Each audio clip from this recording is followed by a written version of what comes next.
Oi, meus queridos amigos, sejam muito bem-vindos, eu espero que todos vocês estejam muito bem. Pessoal, neste vídeo de hoje eu gostaria de pontuar algumas questões que eu julgo serem bastante pertinentes e gostaria que vocês me acompanhassem até o final. Não vai ser um vídeo breve, por quê? Vai ser um vídeo de caráter conversacional, caráter informal, tá? Eu vou elaborar algumas discussões com vocês, entrando em tópicos e subtópicos e discutindo cada ponto com todos vocês. À medida que eu for falando, as coisas vão, vamos dizer assim, iluminando na minha mente e aí eu vou dando consistência a essas coisas, tá bom? Vai ser um vídeo bem longo, mas eu espero que vocês me acompanhem até o final porque eu tenho muita coisa importante para falar aqui hoje com todos vocês.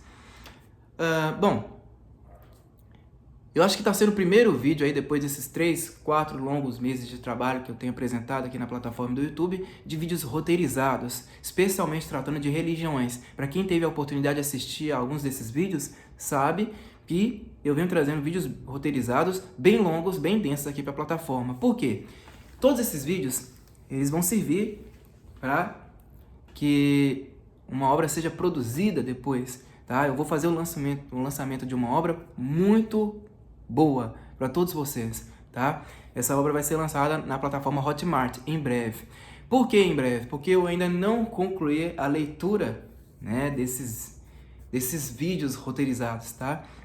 Eu preciso terminar de produzi-los e depois que eu terminar de produzir todos esses vídeos, vou jogar o conteúdo deles no Word, fazer as edições necessárias, as edições que eu achar pertinentes. E aí, logo em seguida, eu vou fazer o lançamento desse livro na plataforma Hotmart. É um trabalho do cão, tá? Mas eu espero que todos vocês me acompanhem nesse trabalho aí, porque, pelo menos, o que eu consegui verificar, depois de ler e reler todos esses conteúdos que eu tenho guardado aqui comigo, vai ser uma obra bem impactante, tá? Não digo que ela vai ser muito divulgada, né? As pessoas vão adquiri-la assim, em grande quantidade, mas eu acredito que vai ser bem impactante, porque o título da obra ele é bem sugestivo, ele é bem forte, tá? Eu, inclusive, conferi com algumas pessoas mais próximas e também mais inteligentes do que eu, se seria interessante lançar tal obra com tal título, e elas julgaram que sim, seria bom fazer isso, né? Mas que também precisaria de uma boa dose de coragem. Eu tenho coragem de lançar uma obra com todo esse impacto aí. E mais, toda vez que eu tento lançar uma plataforma, uma obra na plataforma Hotmart, eu me dou ao luxo de fazer 2 trabalhos, que é o quê? O lançamento da obra nessa plataforma e também aqui no YouTube, porque eu sei que tem muita gente que não vai lá adquiri-la. A primeira obra que eu lancei na Hotmart foi a respeito da história de Belo Horizonte. Ela está disponibilizada nesse meio no valor de R$10, ou seja, é um valor muito acessível, irrisório. Mas depois que eu fiz o lançamento dessa obra na Hotmart, eu pensei, poxa, as pessoas não vão atrás dessa obra simplesmente digitando no Google e beleza. Porque tem gente que realmente não tem coragem de fazer o pagamento de R$10 para adquirir um livro de grande importância. Pessoal, são 940 páginas de conteúdo. Tem ilustrações, tem fotografias ali. Não é um livro mal feito, tá? Inclusive, eu cheguei a conferir com pessoas mais próximas a mim e falaram, olha, é um livro de grande importância, podia inclusive lançar em formato físico, o problema é que eu não tenho dinheiro para isso, tá? Então, as pessoas, eu tenho certeza disso, tem gente que evita de pagar R$10 em obras dessa magnitude. Então, o que eu tive que fazer? Lançar a obra aqui também na plataforma do YouTube. Eu peguei o livro, né? Transformei o documento em Word em formato de PowerPoint e todos os temas e subtemas que eu tratei no livro ali, eu decidi jogar na descrição do vídeo do YouTube, no vídeo que eu fiz para o YouTube, tá? Então as coisas, os temas e subtemas estão distribuídos ali por tempo. A pessoa clica no tempo ali, tá o título, subtítulo, ela já cai lá diretamente na página certinha, né, do assunto que eu estou tratando ali. Então eu sempre tenho que fazer 2 trabalhos ao mesmo tempo. No caso de Belo Horizonte foram mais de 2 trabalhos, por quê? Eu também lancei uma playlist aqui na plataforma das fotografias que eu tirei em Belo Horizonte, porque além do livro que eu produzi, eu tive que retratar a cidade, né? Ou seja, eu fui atrás, né? Tirei fotos das edificações, dos monumentos, dos bustos, das esculturas, dos marcos, tudo, para depois organizar, fazer edição de vídeo, legendar e aí sim lançar aqui no YouTube com numa playlist com mais de 30 vídeos, pessoal. 30 vídeos. Cada vídeo com conteúdo assim bem denso, mas está aí. Não existe nenhum outro cidadão, né, pelo menos no meu conhecimento, que tenha feito um trabalho tão longo assim para retratar uma cidade. Eu sou o único, pelo menos até agora, tá? Então tem pessoas aí que são financiadas por grandes corporações, recebem dinheiro estatal, né, para fazer esse trabalho e ainda não fica tão bom quanto o meu, não fica tão denso assim quanto o meu. Pode ter erros, pode ter erros. Eu mesmo sei que essa obra que eu lancei tem alguns erros, mas ainda assim as pessoas têm que ter pelo menos assim uma avaliação moral para compreender que eu fiz tudo sozinho, sem o apoio de ninguém. Tinha o apoio financeiro de algumas pessoas contribuíram para esse meu trabalho. E mesmo assim, não vou ser antiético falar aqui, mas não foram contribuições de grande magnitude.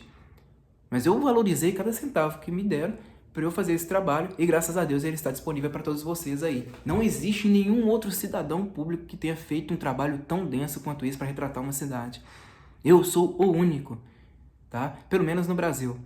Pois muito bem.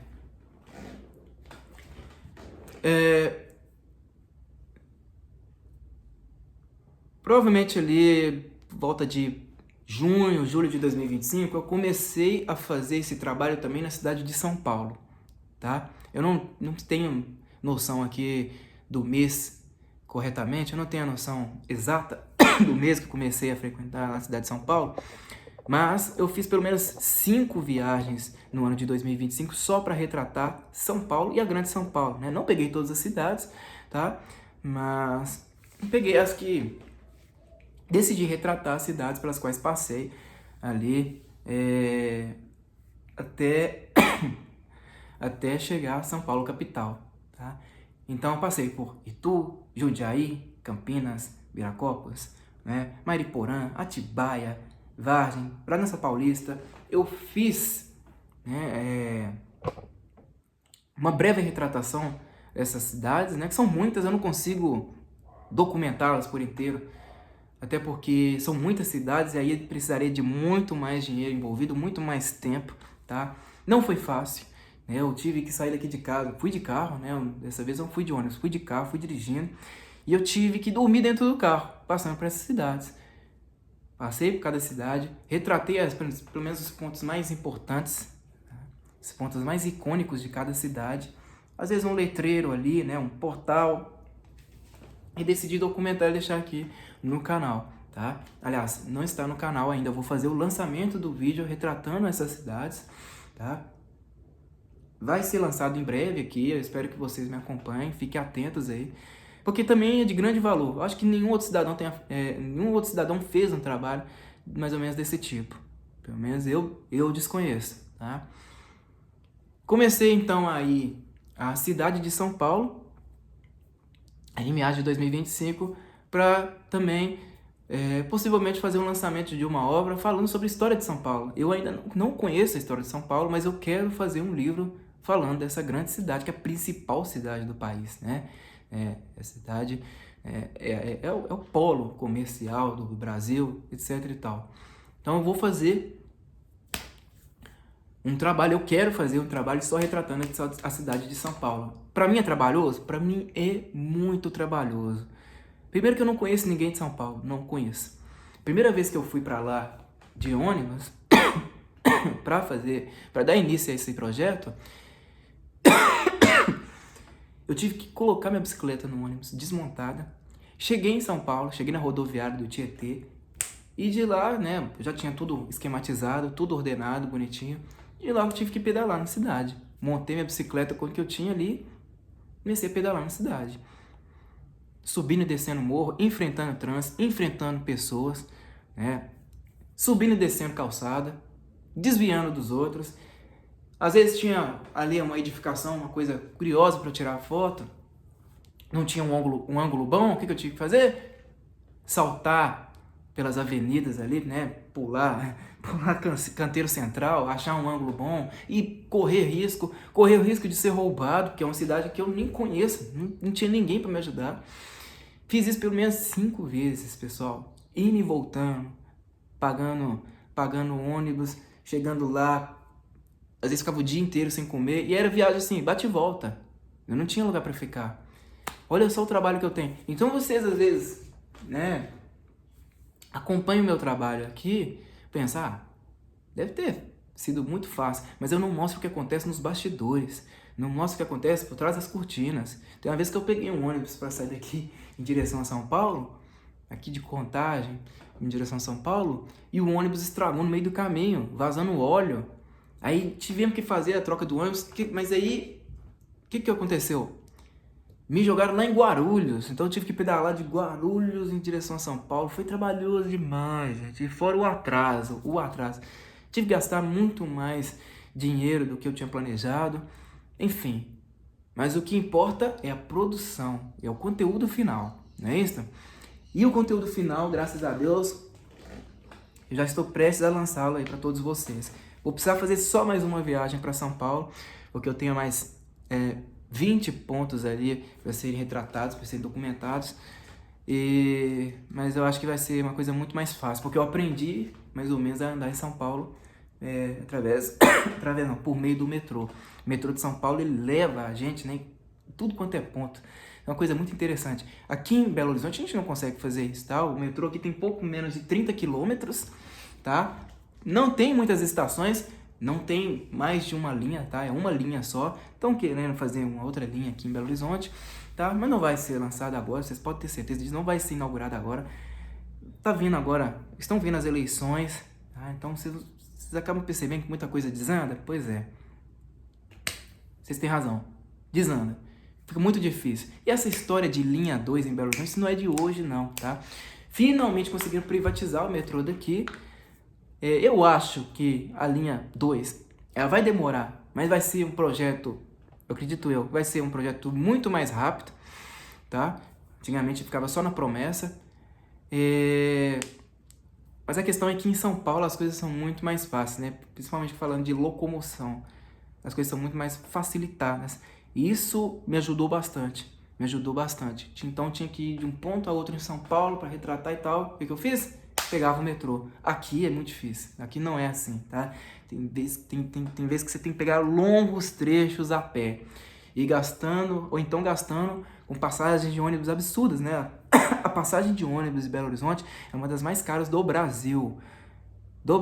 Se não me engano, é a segunda mais cara, tá? Aqui tem passagem de ônibus que chega a R$10 ou mais. Uma coisa absurda, tá? Inimaginável. Metrô daqui, R$6 e tantos centavos. Em São Paulo, mais barato e te leva a muitos outros lugares, né? Lugares muito mais distantes do que daqui. Você pode fazer baldeação em São Paulo e gastando uma única passagem. Olha que maravilha. Aqui uma porcaria, aqui um atraso total. Eu espero que com a privatização as coisas melhorem, tá? Eu tenho esperança nisso daí. Vão demorar? Vão, mas eu espero que melhore, tá bom? Enfim. Então, às vezes as pessoas pensam, o seu trabalho é só escrever. Não, não é só escrever. Eu não sou apenas um escritor. Eu trabalho com produção de conteúdo. Então, para editar esses vídeos, é mais do que editar. Quando você fala de edição, depende da sua criatividade, né? No caso, eu tenho que documentar. Então, quando você está documentando algo, você adquire uma responsabilidade 1000 vezes maior. Você precisa ali ter um nível de assertividade totalmente fora do padrão. Você precisa ver, rever, fazer uma verificação final, né?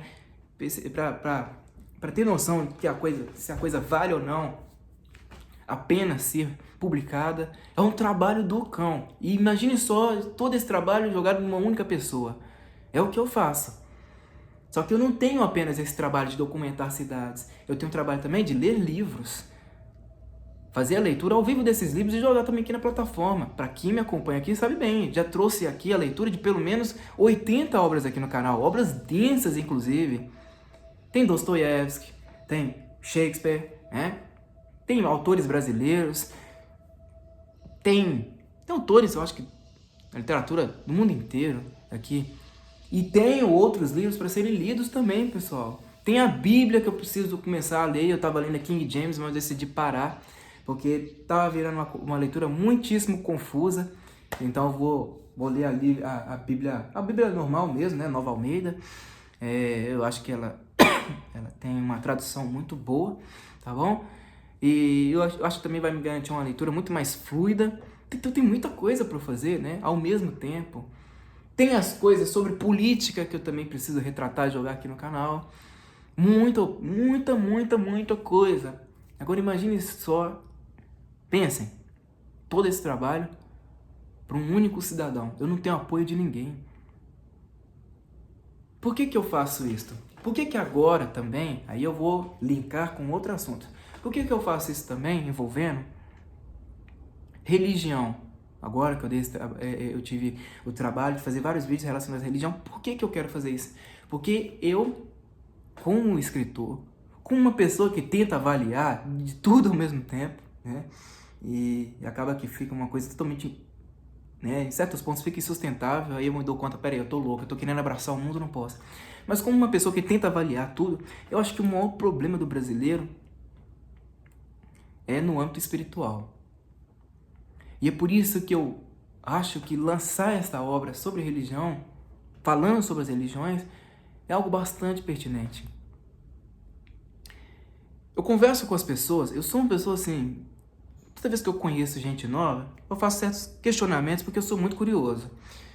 Questionamentos que ficam na minha cabeça, eu falo, poxa, o que as pessoas andam pensando? E aí eu pergunto a elas, veja, o que você pensa sobre o Brasil? Qual que você acha que é o maior problema do Brasil? E a principal coisa que eu ouço das pessoas, seja perguntando aos motoristas de Uber, seja perguntando às pessoas assim, em fila de banco, né? Enfim, elas falam que o maior problema do Brasil é o âmbito econômico. Algumas até falam, né? Eu acho que são mais... tem uma visão um pouco melhorada. Falam, não, o problema do Brasil é na segurança. Algumas vão além. Falam, não, o problema do Brasil é a educação. E aí, tem outras que acabam me impressionando. O problema do Brasil é de ordem cultural. Mas a maior parte delas fala que o maior problema do Brasil é economia, dinheiro, din-din. Porque tocou no bolso do brasileiro, a coisa desanda, não é verdade? Pera lá, não é bem assim, mexeu comigo, mexeu com o meu dinheiro, para tudo. Aí é injustiça, né? O fato é que, para você tratar de todos esses problemas, todos esses problemas que estão envolvidos no segundo plano, existe um primeiro que precisa muito bem ser trabalhado, que é o problema em âmbito espiritual. O problema é que quando você fala disso para o brasileiro, especialmente aquele brasileiro que tende a observar as coisas de maneira bem objetiva, bem direta, ele pensa que na verdade você está tratando de algo muitíssimo fantasioso, que não tem muita aplicação na realidade. Por que, por exemplo, eu vou querer trabalhar o meu espírito? Por que você quer questionar ali coisas relacionadas a Deus, coisas relacionadas à religião, né? O que eu entendo, o que eu não entendo, o que a gente precisa entender? Por que você quer trabalhar isso? Se tem coisas de ordem muito prática, que são muito mais importantes a serem trabalhadas, por exemplo, o ganho de dinheiro. Isso me dá muita pena, porque isso pelo menos denota, pelo menos pra mim, tá? Que o brasileiro ele vive diante de uma fé muitíssimo defeituosa. E se você tem uma fé defeituosa, se você não sabe nem no que você acredita, quem é você afinal? Qual que é a sua utilidade para o mundo? Mais ainda, será que você anda focado só na tua utilidade? Será que você se coloca como protagonista de tudo neste mundo? E que qualquer coisa, qualquer outra coisa que você, em certo momento, pare para pensar, é apenas algo secundário que não tem tanto valor, por que você vive então? O meu maior medo, e é algo que eu já fiz questão de expor aqui no canal, o meu maior medo é viver para o dinheiro. Porque aí eu seria um grande escravo dele. Dinheiro é importante? Não, dinheiro não é importante. Dinheiro é fundamental. Você não vive sem o dinheiro. Mas existem coisas que estão, pelo menos deveriam estar em primeiro plano, que a maior parte do brasileiro elimina de sua vida. Falou de religião, falou de fé, não é isso? Falou de moral, falou dessas coisas. Já existem órgãos, instituições prontas para tratar disso daí. Se você tem um problema psicológico, vá no terapeuta. Se você tem um problema de ordem espiritual, vá a um padre, vá a um pastor, vá atrás de alguém que tenha entendimento nisso daí, mas tudo focado no quê? Numa instituição, numa corporação, numa organização, numa clínica. Existe clínica para tudo. Meu amigo, sabe o que eu penso? Se existe clínica para tudo, as pessoas estão adoentadas demais. É ou não é verdade? É uma coisa assim que chama a atenção da gente que, porra, tenta observar as coisas com muita profundidade. É assim, se existe solução pronta para tudo, então tem algo de muito errado acontecendo. E o brasileiro, ele acredita que para tudo existe uma solução.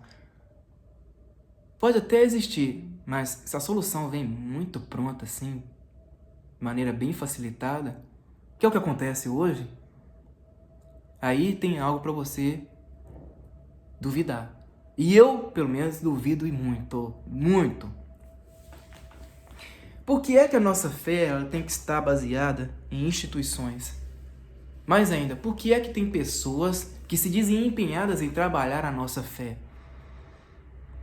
E é justamente disso que eu falo, né? Pelo menos eu vou fazer, que eu vou ter o trabalho de falar no meu livro. Eu vou deixar isso aí muito bem registrado, muito bem documentado na obra. Qual é a qualidade que todas essas pessoas têm para falar de coisas de ordem espiritual? Tudo o que a gente percebe ao nosso redor, todas as, vamos dizer, os privilégios que os homens possuem, nada mais são do que concessões que outros homens passam, não é isso? Homens passam concessões para outros homens, eles repassam essas concessões. Acontece que, dependendo da concessão que você garante a uma pessoa, ela não leva aquilo apenas como um privilégio, mas como se ela tivesse mais direito do que as outras. E esse tal direito, para aquele que recebe essa concessão, faz com que a pessoa, muitas vezes, não interpreta direito qual é, não consegue enxergar, faz com que ela não consiga enxergar direito qual é o limite para ela trabalhar toda essa concessão. E é aí que ela começa a exercer coisas muitíssimo antiéticas. E a religião não fica de fora disso. Existe uma concessão que eu vejo que é muito grande, que é muito distribuída aí, que é a tal da teologia, o curso de teologia. Né? Não, porque não é bem assim do jeito que você está pensando, não é qualquer pessoa que pode exercer esse trabalho, não é qualquer pessoa que pode cursar a teologia, que vai se formar, que vai poder ter essa responsabilidade sobre a vida das outras pessoas. O problema não é esse, gente. O problema é quem é que foi que disse que um ser humano pode ter responsabilidade sobre a vida do outro, espiritualmente falando. Onde está escrito isso? Se você utiliza as escrituras como instrumento, como base, como guia para você realizar tudo isso, onde está neste guia falando que homens podem exercer uma responsabilidade pela vida dos outros? dentro do caráter espiritual. Eu nunca encontrei. Então, é o que eu falei, são concessões dadas por outros homens que acabam ultrapassando o limite ético. Porra, então existe um limite? Não. Na verdade, não deveria nem existir essa concessão. Por quê? Todos nós somos dotados do Espírito Santo. A salvação que Deus garantiu à humanidade, ela não depende de sacerdócio humano. Mas para o brasileiro comum, ele necessita de que uma pessoa interceda pela sua vida, porque senão ele se sente travado. Se as pessoas se dedicassem mais ao entendimento bíblico, mas de uma maneira mais sincera, não objetiva, mas sincera, elas teriam noção daquilo que eu estou falando. Elas teriam noção, elas compreenderiam melhor. O sacerdócio humano, ele é inútil. E mais ainda, ele já deixou de existir há muito tempo. Cristo eliminou o sacerdócio humano. E aí eu vou entrar num outro ponto, que inclusive já fiz questão de trabalhar aqui no canal muitíssimas vezes.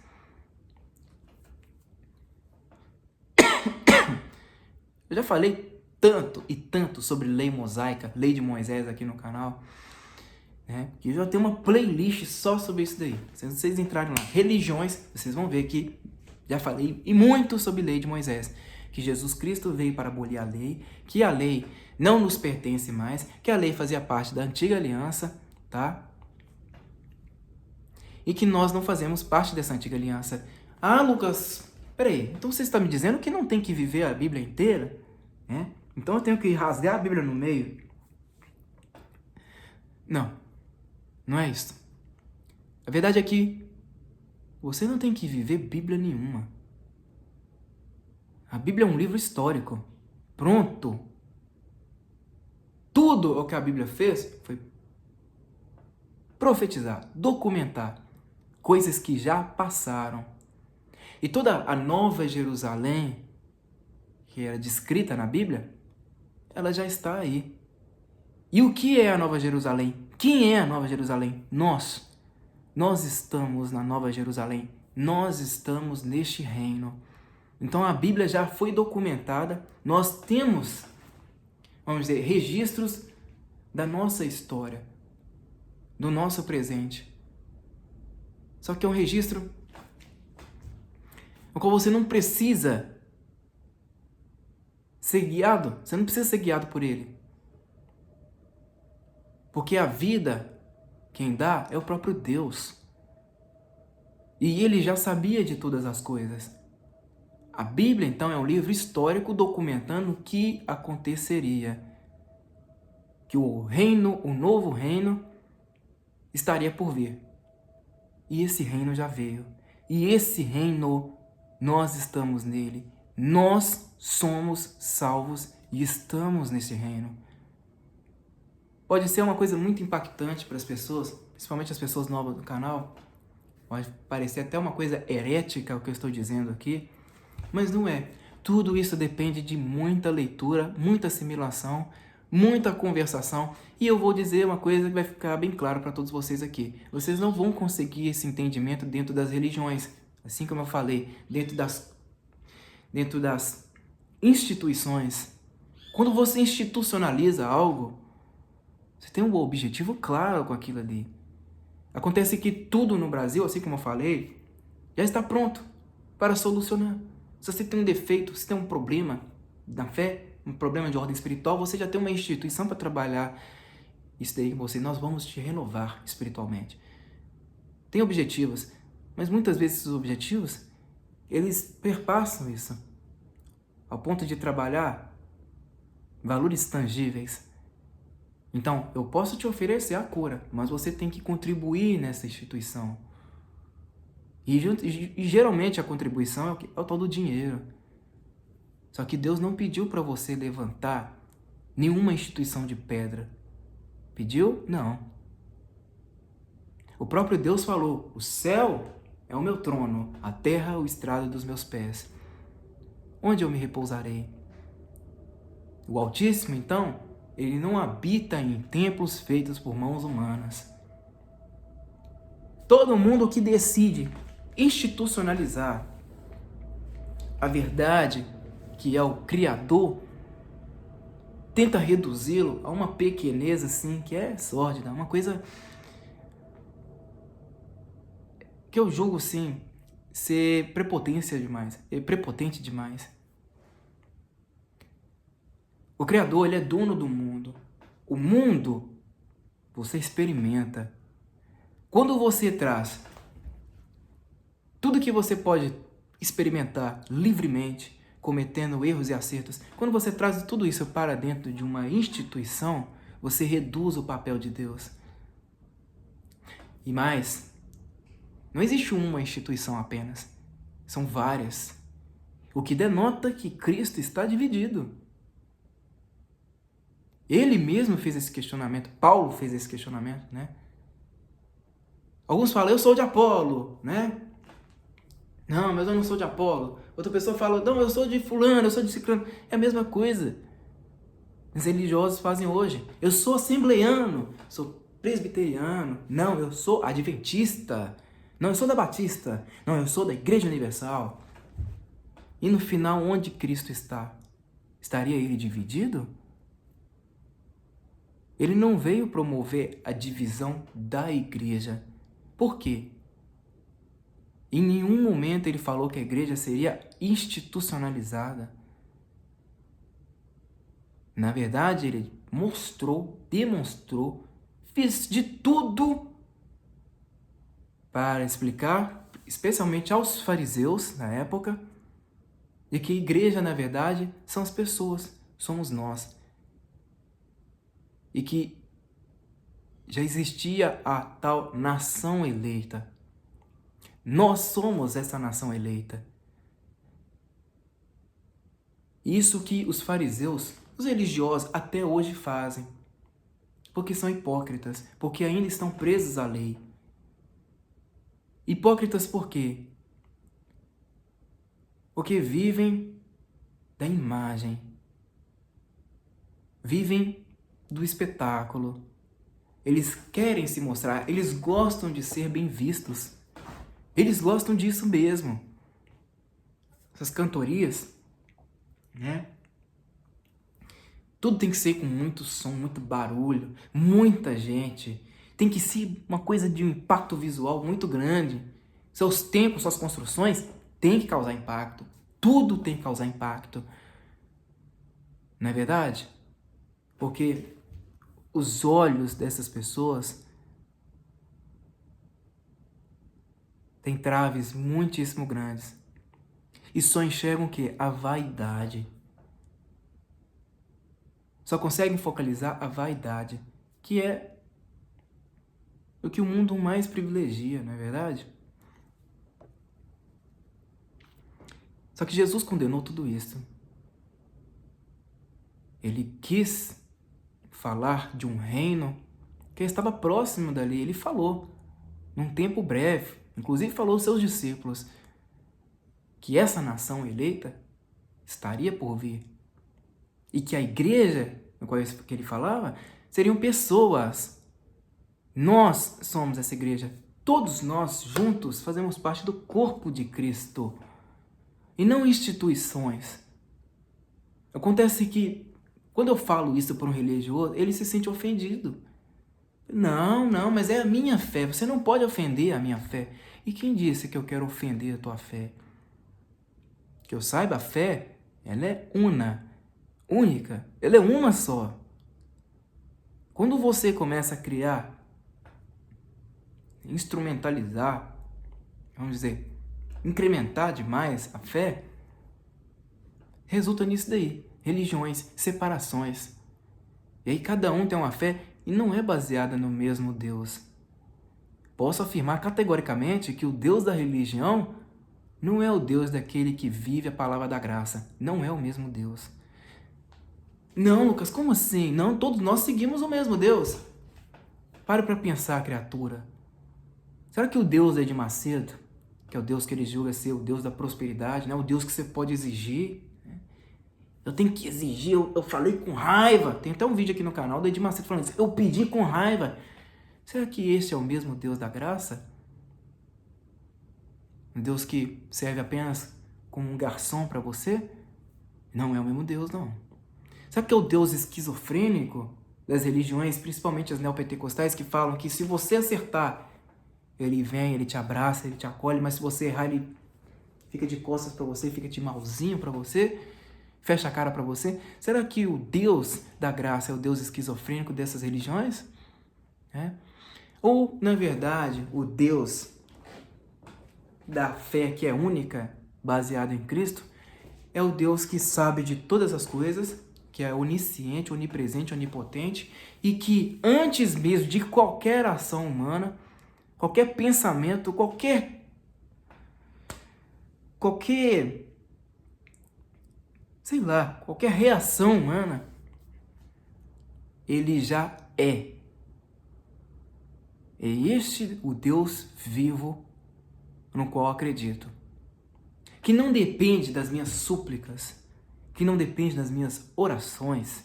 Também vou tratar disso aqui no vídeo de hoje. Não depende de nada disso. O Deus que nem sequer preciso servir, porque ele não é servido por mãos humanas. O Deus que eu sei que me percebe o tempo todo.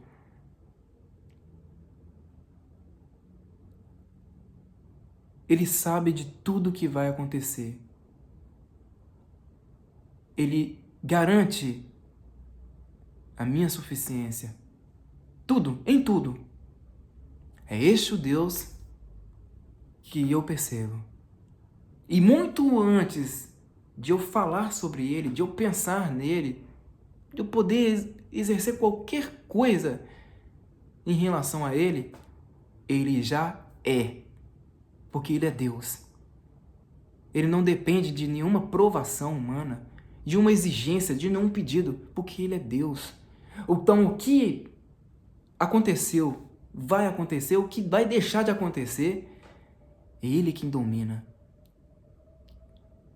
E a maior ignorância do ser humano, falando de brasileiro, tá? Especialmente de brasileiro, porque é o país no qual eu vivo, no qual eu sou obrigado a viver. Você fala, você ama o seu país? Eu amo as coisas do meu país. Amo. Eu amo demais o meu país. Mas eu detesto as pessoas daqui. Eu vou ser claro com vocês. Detesto. Dá muita raiva o povo daqui, tá? Pois bem.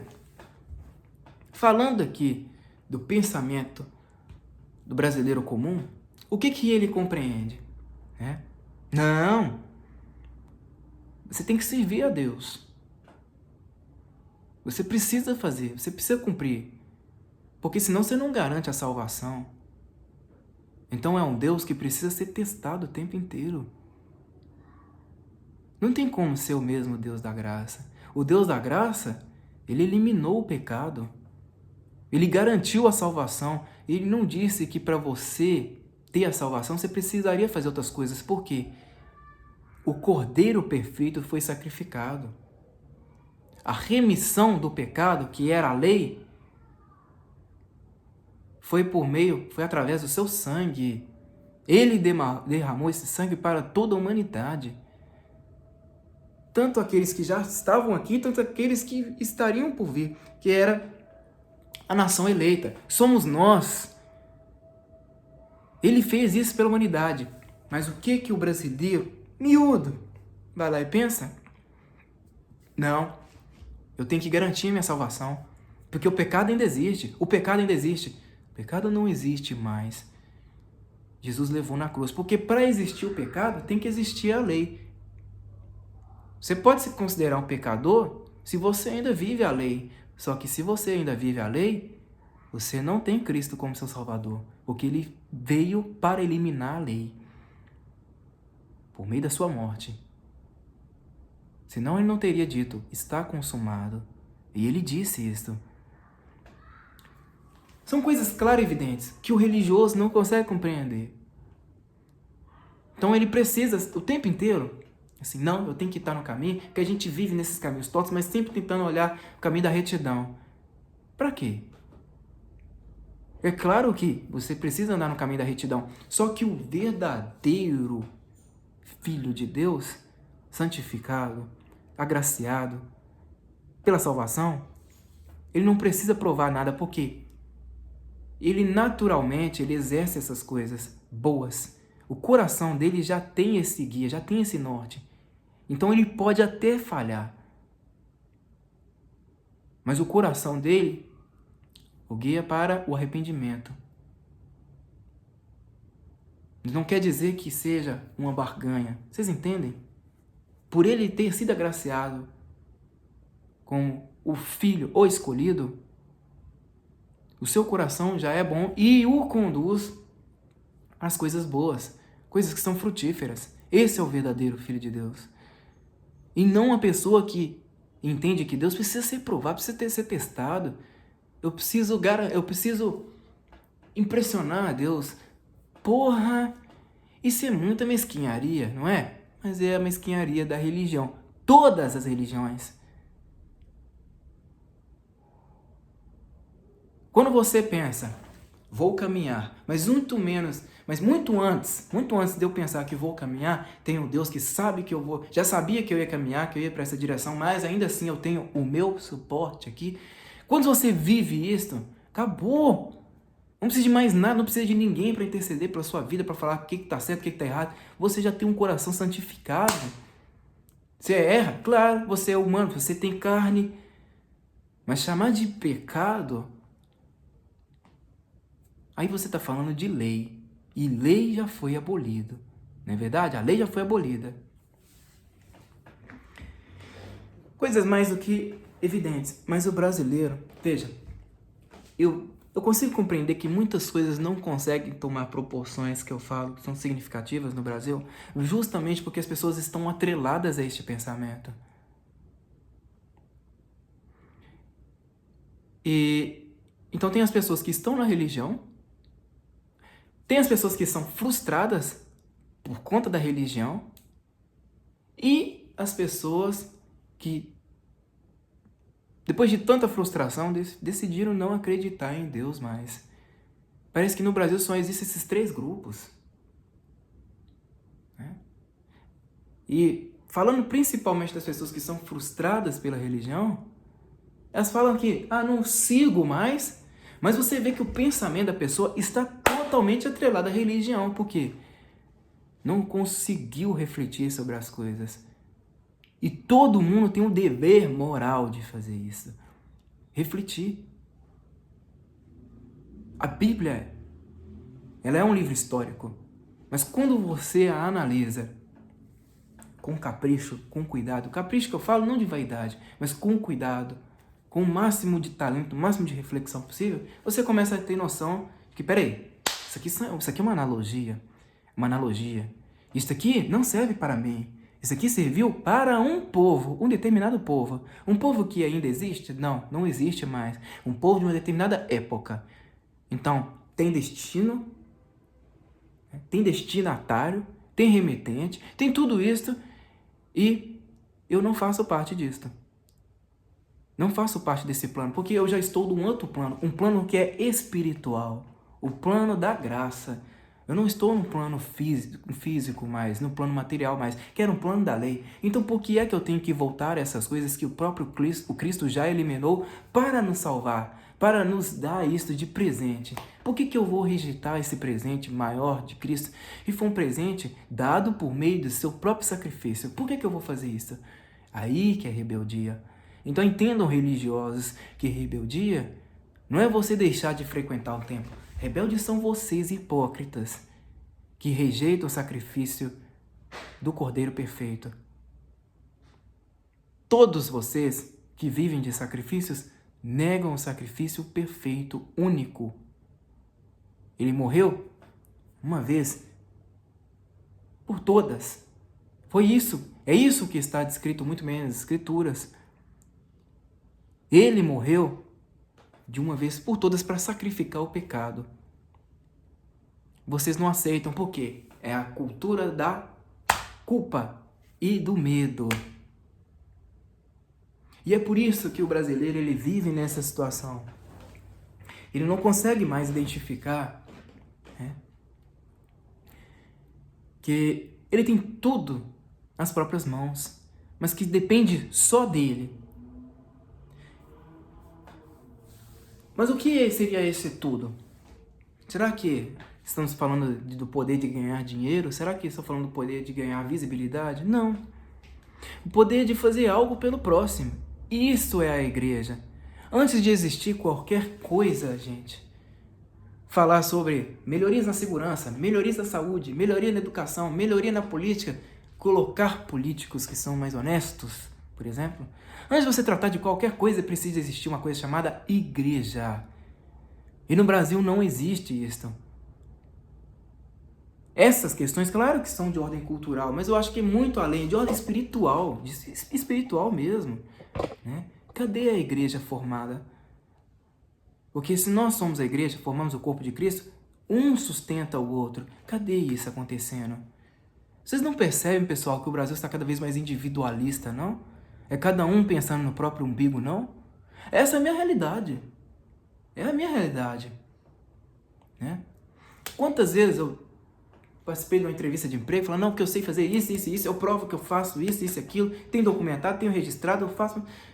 E a pessoa falava, não atende aos requisitos dessa empresa, portanto, não nos serve. Quantas vezes eu passei por isso? Estou falando no âmbito empresarial. Em outras questões também. Quantas vezes eu tive os meus talentos castrados? Mas por quê? Porque as pessoas só se importam por aquilo que interessa a elas. Elas não entendem que o que eu posso fazer, todo esse talento que às vezes fica escondido, que eu posso fazer, outras pessoas podem fazer, pode ser de utilidade para outras pessoas também. E o brasileiro precisa compreender isso. Eu acho, não sei, eu não tenho noção, mas eu acho que na nação americana as coisas não são dessa maneira, não são dessa forma. A doutrina social da igreja, ela existe, é muito forte lá, é muito mais, tem muito mais impacto. Quando você mostra um dom, talento, é incrível como as pessoas lá valorizam, e muito. Olha, pode não servir para mim, eu não sei nem como trabalhar esse seu talento, mas eu posso te ajudar a trabalhar esse talento com outras pessoas, porque é algo que está escondido, que pode ser de grande valia para muita gente. Então essa doutrina social da igreja existe lá. Tudo bem, lá a religião é muito forte. Essa institucionalização da religião é muito forte.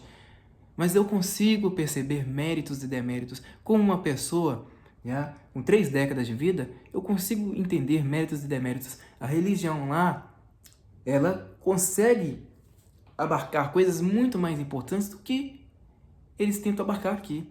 Aqui é tudo vinculado ao dinheiro. É engraçado, né? Como que tudo está atrelado ao dinheiro. Faço, mas tem que envolver o dinheiro por trás. Faço campanha de doação? Faço. Faço campanha de visitar presidiárias, visitar os doentes nos hospitais? Faço. Mas tudo tem que estar vinculado ao quanto eu vou ganhar depois. Não adianta eu fazer tudo isso, ter os meus gastos, gasto com energia, gasto com luz, gasto com veículo, gasolina e tal, se não tem um retorno depois.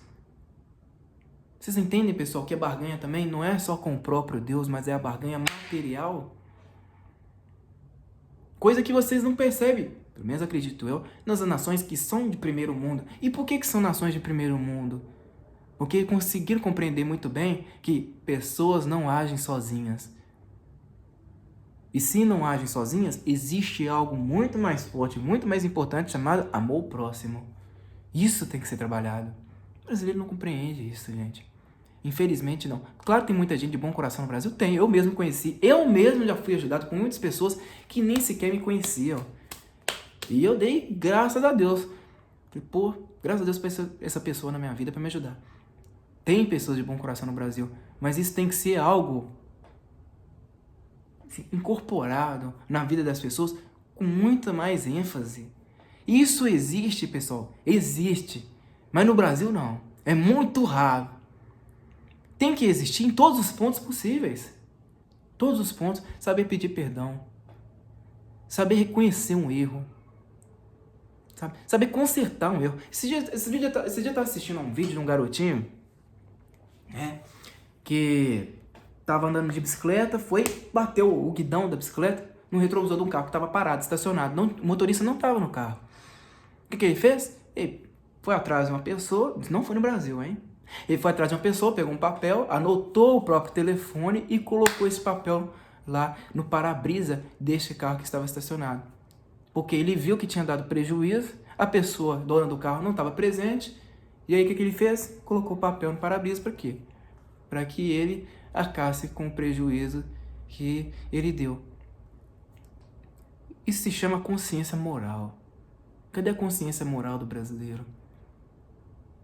E em muitos outros pontos, né? Também assisti um outro vídeo, que é um exemplo, também de um outro garotinho, olha só. Foi descer de um carro, estava parado numa vaga de estacionamento, só que as vagas eram bem apertadas, muito apertadas. Então, quando ele decidiu descer do carro, ele estava ali como passageiro, ele foi descer do carro, o que ele fez? Ele segurou a porta, colocou a mão assim na extremidade da porta para não encostá-la no carro que estava parado logo ao lado. Tem gente que vai lá, abre a porta do carro, bate, não sei o que, poxa, ninguém viu. Se ninguém viu, saí na vantagem. Posso pegar meu carro, muito bem sair daqui, ninguém viu, então não vou ter prejuízo algum. É ou não é típico do brasileiro fazer isso? Né? Agora, o que eu mais vejo no Brasil? O que eu mais vejo, não digo que não existem pessoas desse jeito, porque tem pessoas que são honestas sim. Tem pessoas que, sei lá, matou uma formiga, nem dorme direito, né? Tem pegando um exemplo bem esdrúxulo aqui. Mas o que eu tava vendo no Brasil? Em Copacabana, eu acho, agora nesse período aí de férias, recesso e tal, as pessoas foram pra lá, pras praias, e os donos dos quiosques estavam cobrando mais de R$450 para as pessoas poderem usufruir de um guarda-sol, porra. Os pratos chegando a valores assim absurdos. Os pratos oferecidos. Por quê? É a lei da vantagem. É a lei da vantagem, né? Gasolina, mesma coisa. Se você tem seu carro, e você sabe do que eu tô falando, né? Teve aumento no valor da gasolina? O dono do posto não espera nem o estoque dele acabar. Aumenta aí o preço na bomba. Aumenta. Troca lá o valor na placa. E já troca. Por quê? É a lei da vantagem, a lei do mais forte. Só que a vida em Cristo, pessoal, não se trata de quem é mais forte. Não. Não é isso. Se trata das pessoas as quais você se coloca à disposição para lavar os pés. Essa é a vida que você tem que ter em Cristo. Fica parecendo que é algo sentimental demais. Não é. Pense só, na prática, o que você tem a levar deste mundo? A não ser sua consciência. Eu já passei perto da morte algumas vezes. E a coisa que mais me abalou foi minha consciência. Parece que, veio uma explosão de coisas assim na minha cabeça. Puta merda. E a chance que eu tinha de me reconciliar com fulano, com cicrano? E a chance que eu tinha de pedir perdão pros meus pais? E a chance que eu tinha de resolver as coisas e eu não resolvi? Com os outros, é a sua consciência que você vai levar daqui. Isso dói. Pelo menos deveria doer no brasileiro. A mim dói. Em mim dói muito. Isso deveria ser trabalhado. Né? E uma consciência saudável, ela garante todas as outras coisas, pessoal, de maneira natural. Não da maneira no qual você vai viver se cobrando e se adoentando. Por que você acha que tem esse grande número de pessoas sofrendo infarto cedo demais? Jovem? Pra mim, 30, 35 anos, pra mim é jovem. Eu não sei se vocês, a sociedade fala que já tá velho, já tá usado, tá desgastado. Pra mim, 30, 35 anos é muito jovem pra pegar, assim, e de repente sofrer com doenças desse nível. Infarto, um câncer. Por quê? Porque são pessoas que se cobram demais. E por que se cobram tanto? Porque não tentaram levar a vida da maneira mais simples possível. E quando eu digo simples, não é simples de não ter dinheiro. Entenda, criatura, não estou falando disso. Simples que eu falo é, eu coloco Deus na minha frente. Na verdade, Deus, ele é o meu guia. Ele sabe de tudo que eu vou fazer. Eu coloco tudo nas mãos de Deus. Vou fazer por onde? Mas Deus sabe de tudo. E se Ele sabe de tudo, não adianta eu espernear, não adianta eu chorar, não adianta eu gritar, não adianta eu ficar frustrado com nada. Então a pergunta que você tem que fazer não é, por que logo eu? Não, você tem que fazer, por que não eu? Se você passa por tribulações, por que você não faz essa pergunta? Por que não eu? Porque eu também faço parte da espécie humana. E eu também estou sujeito a tudo. E se eu estou sujeito a tudo, por que eu vou me ver como mais merecedor ou menos merecedor das coisas? Por que eu não posso ver essa realidade aqui como um presente do início ao fim? E que depois que isso aqui terminar para mim, pode ser que algo grandioso venha. Por que eu não posso raciocinar dessa maneira? Que eu não preciso estar atrelado a esta realidade aqui mais. Você tem suas funções, você tem suas obrigações aqui? Tem. Mas você não pode pensar que tudo se resume a isso aqui, porra. Sabe por quê? Porque você nunca vai entender o que é o sentimento de renúncia. Você não vai saber renunciar para as coisas. Quando você tem uma mente blindada, você sabe o que é renunciar. Renunciar para um emprego que está te prejudicando, para um emprego que você vê que é injusto. Ontem eu estive conversando com uma pessoa que falou o seguinte. Estava trabalhando numa loja bem conhecida aqui em Belo Horizonte, tá? Uma loja que vende livros, material escolar, vende outras coisas também, tá? Essa pessoa trabalha nessa loja, trabalha como caixa lá, recebeu a nota falsa de um cliente, e o que ela recebeu? E qual que foi a sugestão que ela recebeu de sua supervisora? Circula aí pelo shopping, tenta passar essa nota falsa para frente. Ela recebeu essa sugestão. Se ela tivesse gravado isso, essa supervisora estaria fodida. Mas isso faz parte da cultura do brasileiro. Não atingiu a mim, atinge o próximo. E tá tudo bem. Mas não é que tá tudo bem, não tá tudo bem. Você faz parte desse mal. Como você pensa desse jeito, você é tão mesquinho quanto o cara que teve a coragem, a audácia de produzir aquela nota falsa. Você é tão mesquinho quanto, até pior, porque você deu continuidade àquele, você não serviu como freio. E se você não serviu como freio, você não tem o sentimento de renúncia. Você é tão podre quanto, sei lá, cara, um urubu morto. Você é pior do que um protozoário. Você não tem nem vida, porra. Você é uma merda, você é uma ameba. Um nada. Não deveria nem ser reconhecido como alguém pertencente à espécie humana.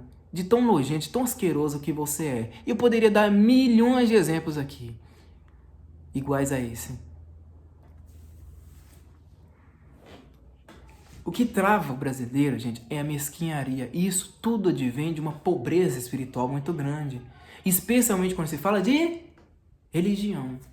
Porque já é algo pré-moldado, institucionalizado para curar pessoas. Mas curar em quê, afinal? Curar em quê? A cura será que é o dinheiro? A cura será que é o bom tratamento entre os familiares que você vai adquirir com os amigos? Com os vizinhos? Eu, como cristão, eu não acredito nisto. Vou dizer uma coisa para vocês com toda a sinceridade no meu coração. Vocês querem ser boas pessoas, grandes naquilo que fazem? Então se preparem a serem esmagadas pelo mundo.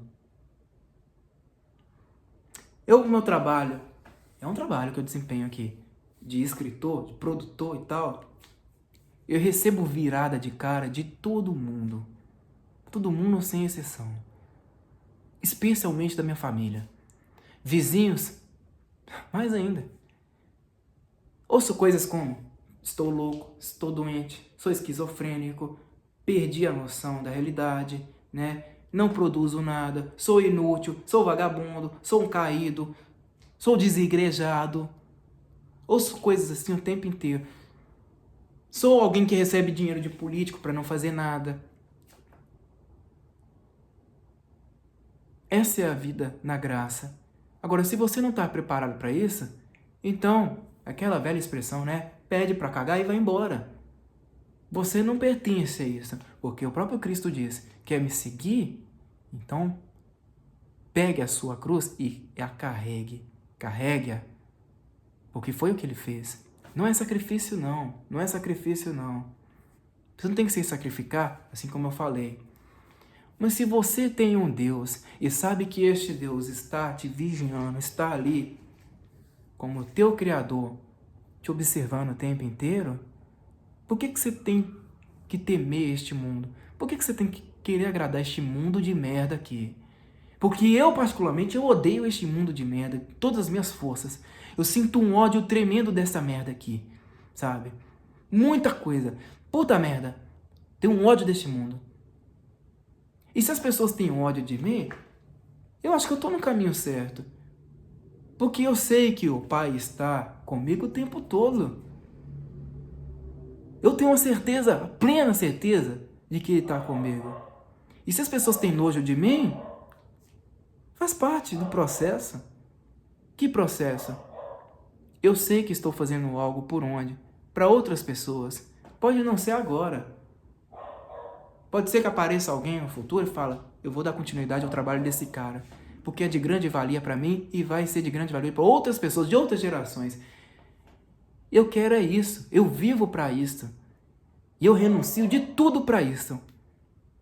Eu estive num emprego uma vez, não podia trabalhar os finais de semana, porque eu falei: finais de semana, todo final de semana, eu preciso estudar. No emprego que eu estava, eu não tinha como fazer isso, porque tinha acúmulo de função. Trabalhava de 10 a 12 horas por dia. E o cara foi e falou comigo. O dono, o chefe, falou comigo: você vai estudar para quê? Você está querendo fazer algum concurso? Não. Você está querendo fazer a prova do Enem? Não. Você está querendo fazer alguma graduação? Não. Então, não estou entendendo. Você está estudando para quê, afinal? Isso vai colocar pão na sua mesa? Não. Então você é louco. E aí eu questionei. É isso mesmo que você acha de mim? Que eu sou um louco? E ele falou: olha, pelo que você está me dizendo, sim. Você trabalha todo santo dia aqui. Aos finais de semana, que é o tempo que você tem livre, você está estudando só por hobby. Pra quê? E aí, foi aí que eu falei com ele: olha, se você me tem como um louco, você provavelmente me vê como um incapaz. E se me vê como incapaz, por que é que você me colocou nessa empresa aqui? E ele falou: tem razão. Tem pessoas que podem te substituir. Inclusive, eu estou com algumas na minha cabeça aqui, neste exato momento. Falei: pois é, então pode me mandar embora. E era um emprego, pessoal, eu não estava nem fichado no emprego. E eu fui embora, porque eu sei me renunciar. Não por conta daquilo que ele pensa sobre mim apenas. Não. Não é isso. Mas eu vi que não valeria a pena nem para minha construção profissional, nem para minha construção pessoal. Porque eu não entro no emprego só visando o dinheiro. Eu viso a experiência. Eu viso o que eu posso absorver daquilo ali. Porque o emprego, ele te constrói como ser humano. Profissão de filósofo, por exemplo, nem sei se é uma profissão, né? Hoje no Brasil é profissão. Mas se você quer exercer filosofia com muita qualidade na tua vida, é claro que você tem que ter um emprego. Porque ele também vai te fortalecer a desenvolver um pensamento filosófico mais consistente, porque o emprego dá isso também, te dá vida, né? Te dá mais experiência, te dá mais visibilidade. Perdão, te dá mais visão das coisas. A experiência pessoal que você vai ter, né, ali com outras pessoas, ou às vezes até um emprego pode ser o pior de todos. Você pode estar lá, sei lá, cara, no fundo da fábrica de carvão. Entendeu? Você pode estar num tipo de emprego assim, como esse, sem relação, sem interação humana alguma. E ali você pode desenvolver coisas grandiosas, assim como muitas pessoas, muitos escritores já fizeram, né? Os nossos grandes filósofos, os mais ilustres aí, Sócrates, Platão e Aristóteles, esses grandes filósofos, eu entendo que Atenas, na época, estava arrasada. Tinha sido dominada, né? A Grécia estava arrasada, a cidade deles estava arrasada, tinha sido destruída. E ainda assim eles utilizaram esta realidade para construírem algo de grandioso. Então serviu como combustível para eles construírem algo ainda maior. O brasileiro, veja, o brasileiro tem que estar tudo resolvido para ele fazer algo. Não porque para eu estudar eu tenho que ter dinheiro, eu tenho que ter uma boa relação com os meus pais, eu tenho que curar minha hemorroida, eu tenho que não sei o que, eu tenho que ter viajar a todos os países, eu tenho que ter uma família bem estruturada, tem que ter tudo isso. Para aí sim ele faça outras coisas. Por quê? Ele não entende que primeiro ele precisa se curar para depois fazer coisas boas. E onde que está a cura, porra? Onde que está a cura? Algo que eu estou falando desde o início do vídeo aqui. Está nele próprio. A cura maior está no espírito, gente. No espírito. Né? Olha, eu já passei por tanta coisa nessa vida. Muita coisa. Nesses 30 anos de vida. Já passei por coisa pra caralho. Já fui traído. Fui enganado. Já fui... Não me sinto humilhado, mas já tentaram me humilhar muitas vezes, coletivamente. Mas é incrível como que eu consigo eliminar essas coisas. Eu consigo. No dia seguinte, a pessoa que fez isso e aquilo comigo, se chega comigo numa humildade, eu já esqueci. Eu esqueci o que ela fez comigo, eu já tô tranquilo. Claro que confiança, essas coisas ficam afetadas, fica. Mas eu não deixo de gostar da pessoa. Fico um pé atrás, mas eu não deixo de gostar. Isso, gente, se trata de um coração renovado. Um coração agraciado por Deus. E eu sei que tem muita gente assim. Tem muita gente igual a mim assim também. Eu conheço pessoas assim. Só que a maior parte do brasileiro não é assim. É a cultura assim, a lei do mais forte. Porra, mais forte pra quê? Por exemplo, traição. A gente é traído em alguns momentos, a gente acaba nem sabendo. E quando você descobre? Quando eu descobri, eu falei, porra, mas no fundo, eu não sou melhor do que ninguém. Não sou. Sei que tem pessoas que têm mais atributos do que eu, muitas pessoas têm mais atributos do que eu, têm mais harmonia, têm mais qualidade, conseguem chamar mais atenção do que eu. Por que eu vou me afetar tanto assim? E aí, às vezes, a pessoa que me traiu fica até aos prantos, né? Eu não queria ter feito isso e tal. Você que tem um coração renovado, você acaba entendendo. Porque pessoas assim na minha condição, que estudam pra valer mesmo, 8, 9 horas por dia, entendem que o estudo, ele não é apenas aquilo que os idiotas dizem, né? Um hobby. Não, ele não é um hobby. Nunca foi um hobby. Se você estuda por hobby, você é um palhaço. Eu penso assim, você não tem credibilidade, não merece credibilidade alguma. Você é um zero esquerda. Mas se você estuda pra valer, com seu coração na mão, fala, eu quero aprender porque eu quero estudar porque eu quero entender as coisas como funcionam. Quando você faz isso, você adquire uma responsabilidade muito grande pelas pessoas. No convívio humano, você tem muito mais poder, você adquire muito mais força do que a maioria. Então você fica sujeito a mais problemas dos outros. Aparece a pessoa chorando, me engano, eu não queria ter feito isso. Aparece a pessoa querendo te matar, querendo brigar com você. E você, com toda a sua força, toda a experiência, todo o arcabouço que você tem, né, de conhecimento, você aprende a lidar com as coisas com muito mais qualidade. Né? Você leva um soco no meio da cara, você aprende a levar isso, não como se fosse um impulso para você se vingar da pessoa. Não. Você aprende a lidar isso muito bem. Não que você se torne um trouxa, mas você acaba entendendo que a sua responsabilidade, a sua força sobre as demais pessoas vai te dar mais entendimento. Você pensa, pô, o cara fez isso comigo, mas o ignorante não sou eu, o ignorante é ele. E eu tenho pena dele. Eu tenho pena dele. A pessoa me traiu, ela me enganou, eu não vou ter ódio dessa pessoa. No fundo, eu vou sentir pena dessa pessoa. E eu tenho uma responsabilidade pela vida dela. Porque por tudo que eu absorvo, por todo o conhecimento que eu tenho, eu posso servir como um impulso para que ela seja uma pessoa melhor. Às vezes ela traiu porque ela está num convívio, num meio social, que é compressivo, que é tão destruidor, e ela não tem força suficiente para isso, porque, primeiro, ela não entendeu que o estudo é uma obrigação, e se ela não entendeu que o estudo é uma obrigação, ela não estuda, não é isso? E se ela não estuda, ela é apenas uma pessoa passiva de muitos problemas, e acaba que esses problemas, ela se torna um problema também. Então eu, como estudioso, como uma pessoa que vive nessa vida intelectual, eu tenho responsabilidade sobre ela, é muito maior. Isso é forte, pessoal. Muita gente não entende isso. O povo acha que você, seu intelectual, você merece mais prestígio. Porra nenhuma! Porra nenhuma! Você não merece prestígio nenhum, filho da puta! Você merece ser escorraçado, chutado, humilhado, passar por problemas. Porque é essa porra aqui que você tem que viver, a realidade nua e crua.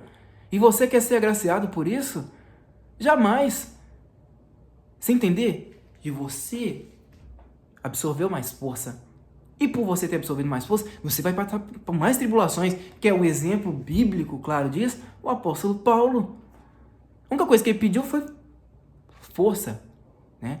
Que o espinho na carne dele doía muito, né? A Bíblia não retrata qual era o espinho na carne dele, mas o que eu posso sugerir para vocês é fome, frio, sede, né? Açoitamento, o cara foi açoitado, foi humilhado, né? Tentaram matar ele uma vez, ele fugiu. Que é coisa pior do que isso? E ele tinha conhecimento? Não, ele tinha a sabedoria dada por Cristo. Olha isso. E ele tinha uma missão. E você não pode ter essa missão porque depende de outras coisas funcionando. Vai tomar no seu cu. Você é fraco e é digno dessa fraqueza. E tem que morrer com essa fraqueza mesmo. Porque você não é eleito. Você é só um filho da puta. E a maior parte do brasileiro está nessa realidade. Mas por quê? Porque não absorveu, porra, a graça de Deus. Pessoal. Primeira coisa, orem. O que é oração? É você verbalizar? Não. Oração é consciência. Como assim, Lucas? Oração é consciência? Onde você quer chegar? Oração é consciência. As pessoas acham que para você falar com Deus, você tem que profetizar, você tem que verbalizar o nome dele. Não é Deus. É Yamashua Yamashia. Não, é Yeshua. Não é Jeová. Não é não sei o quê. O próprio Deus, o próprio Cristo falou, eu sou, quando questionado.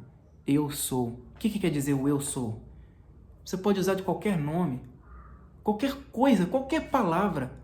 Ele continua sendo Deus. Você pega uma pessoa lá no país Oriente Médio, que não fala o mesmo idioma que o seu, né? Quer dizer, ela estabelece uma conexão com Deus, orando e tal.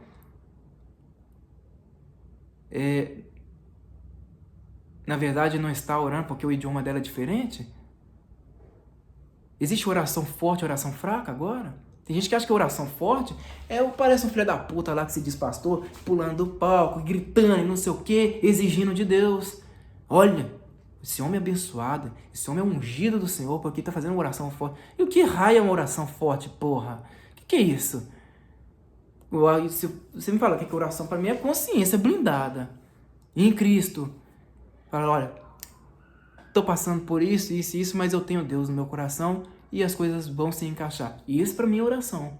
Não tem nada de oração forte, porra nenhuma. Cada um verbaliza de um jeito. Às vezes você não precisa nem verbalizar. Às vezes você só mantém a consciência. E eu acho que oração, não uma parte das vezes, é naquilo que você pensa em relação ao próximo.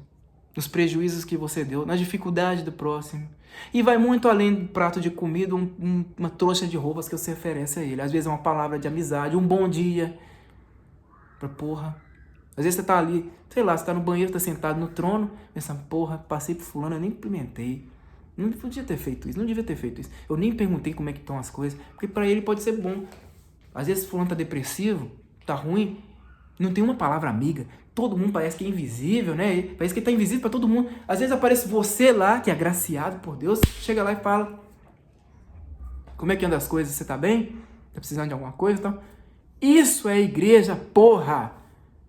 Isso é igreja que o ser humano não consegue compreender muitas vezes. O brasileiro, então, se compreendesse, pessoal, veja só, não condenaria tanto os políticos. Olha onde eu fui, hein? Por quê? Políticos nada mais são do que espelho deste povo de merda aqui. O povo de merda fala, eu jamais roubaria, eu jamais assassinaria, eu jamais faria sequer uma coisa de ruim pro próximo. Como político eu seria ótimo, maravilhoso, que todo mundo lá é safado, todo mundo que tá na política é safado, é vagabundo, é corrupto, tal, é ladrão. A gente sabe que metade tá lá é ladrão mesmo. Mas o que te garante que você não faria todas essas coisas também? Você que tá neste plano de pessoa, vamos dizer, não posso chamar nem de popular, né? Subpopular, é fácil falar que você é uma pessoa moralmente superior, superior aos políticos, superior a todo mundo. É fácil, mas você já foi tentado a esse ponto? Não, mas se eu fosse tentado, eu jamais faria. Você já foi tentado, porque políticos são tentados. Às vezes eles entram lá com toda a honestidade do mundo, isso existe mesmo, porra. Toda a honestidade do mundo chega lá, fala, ó, me ajuda a passar no projeto lá, tal. Vamos lá tomar um cafezinho ali, pega na sua mão, te dá um abraço e tal. Você chega em casa, tem um presente na porta da sua casa pra você, pros seus filhos, porque o político X te convenceu a isso, te apresentou uma sala abarrotada de dinheiro. Ô, passa esse projeto aí, né? Você tá querendo fazer o quê? Quer fazer uma viagem pra Disney? Eu pago. Seus filhos querem? Eu pago a viagem pra Disney. E aí, quem diz que você é moralmente superior? Hein, ô porra? Tudo isso acontece. Então o brasileiro, veja só, os políticos que nós temos ali fazendo erros, cagadas e tudo mais, eles nada mais são do que reflexo desse povo de merda aqui. E só vão chegar pessoas boas no topo à medida que as pessoas na sociedade se tornarem boas também. É isso, pessoal. Eu não tenho muita coisa pra falar mais não, sabe? O vídeo já tá bem longo. Acho que já é mais do que suficiente que eu tinha que falar aqui. Muito obrigado a todos que me acompanharam nessa conversa, tá? Eu acho que foi de grande impacto e eu espero que sirva muito para todos vocês. O que eu posso fazer então agora, Lucas? Bom, discuta com as pessoas coisas que são muito maiores do que este plano aqui, esta realidade aqui. No que eu posso ser bom? E não com o intuito de barganhar, mas ser bom, pessoal, é bom. Vale a pena. A melhor coisa que tem é você poder recostar sua cabeça no travesseiro à noite e falar, eu me sinto feliz por fulano. Eu me sinto feliz por ter feito isso, porque vai gerar frutos. E eu quero isso. Não pelo meu nome, mas pelas pessoas, porque elas são imortais. É a melhor coisa que tem, não tem sensação melhor. Isso não é para você sentir orgulho, não é para você se orgulhar de si mesmo. Mas sinta esse prazer. Sinta o prazer do próximo, porque é bom. Quando vocês trabalharem isso, o amor próximo, vocês vão ver que todas as vaidades são praticamente eliminadas aos pouquinhos. A timidez, né? O medo. Tudo isso vai se esvaziando. Você aprende, você consegue... Você trabalha vários atributos. Na linguagem, você consegue entrar e sair dos lugares com mais facilidade. Você consegue conversar com qualquer pessoa. Por quê? Porque você reconhece a humanidade no próximo. Você conhece a substância do próximo. As suas fraquezas, suas debilidades. E você ama o próximo justamente por isso. Isso é bom, pessoal. Faça esse trabalho. Muito obrigado a todos. Até a próxima e falou.